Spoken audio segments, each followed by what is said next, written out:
Like I'm sure many of you, I have a lot of thoughts on Gwyneth Paltrow, but honestly, for the most part, her general celebrity doesn't really bother me.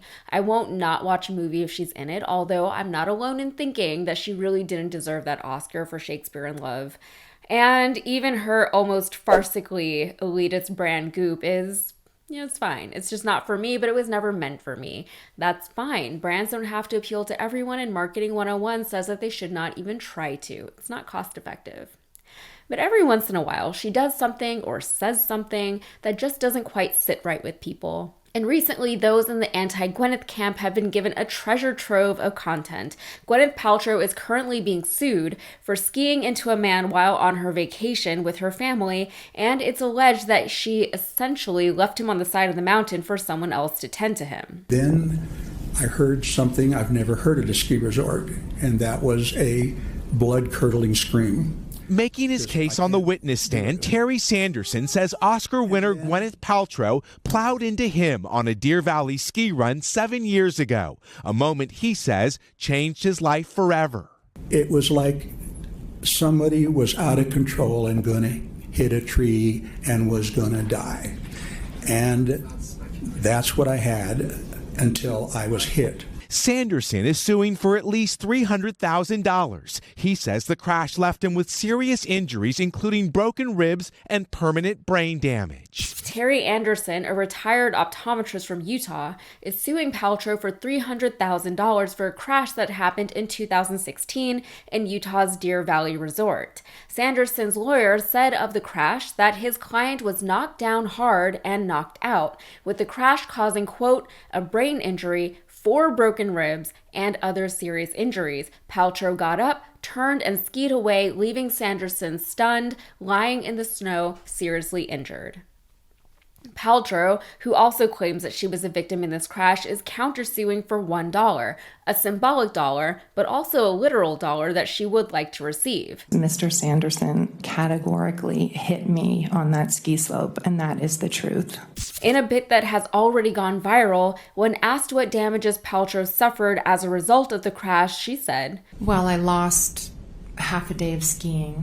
After the crash that left Mr. Sanderson physically impaired, she went to lunch, got a massage, and went back to the slopes. Paltrow's attorney is also alleging that Sanderson is maybe misremembering the events of that day in 2016, either because of his age, or because of his previous brain injuries, or because he's trying to exploit a rich actress.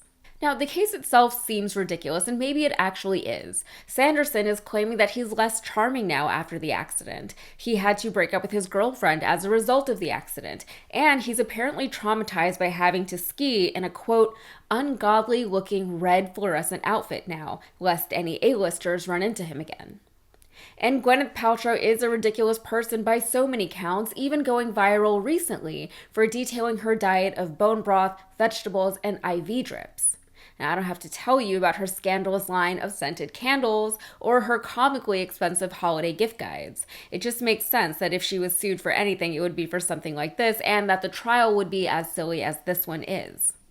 But litigation is one of the great American pastimes. We love it. We love a good scandal, and we love to pretend that we're detectives or moral arbiters. We also, as a culture, love to throw money at problems, sometimes going so far as to assign seemingly arbitrary values to our own inconvenience in an effort to make someone pay for our discomfort. I actually once Venmo requested my friend $20 for being late to a movie and making me miss the beginning, which I argued significantly disrupted my movie watching experience and level of enjoyment. He did not give me $20. But while trials like this one are just some voyeuristic fun for most of us, it uses the same justice system that tries much more complex and meaningful cases, such as the ones we're currently seeing against our former president, Donald Trump. Something that always stands out to me when I'm watching these trials is how funny some of the lines of questioning are. It really feels like lawyers will just throw everything at the wall and see what sticks, even their weakest arguments, in the hope that it all creates some kind of coherent narrative to support their case. Now, I'm not a lawyer, but I'd imagine that the reason they do this is because not all cases are determined based on what's right and what's just. They're determined by juries, and the juries are us. The lawyers are playing to their audience, not to justice. If you've ever sat on a jury, or if you've ever maybe read the comment section under a public trial or hearing, you'll see that many of us don't see eye to eye on what is just and what's reasonable as far as punishment or retribution go. Just this week, we saw rallygoers in Waco, Texas, calling the multiple credible trials against Donald Trump a witch hunt. Of course, those are personal feelings that aren't rooted in fact or evidence, but it kind of doesn't matter. If any of them sat on a jury, they would more than likely vote along the lines of those personal feelings, maybe even despite whatever facts or evidence were presented over the course of the trial. Unfortunately, it's unlikely that any of the people at that rally would actually be chosen to sit on a jury at a trial involving Trump. No, I'm not saying that we need to get rid of the jury system or anything like that. I'm just saying that our justice system is a flawed and interesting dichotomy. Sometimes that is very scary.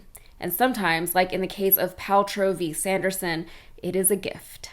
All right, that's it for me. If you got anything out of this, please like and subscribe, and be sure to follow me on Instagram and TikTok. Thank you.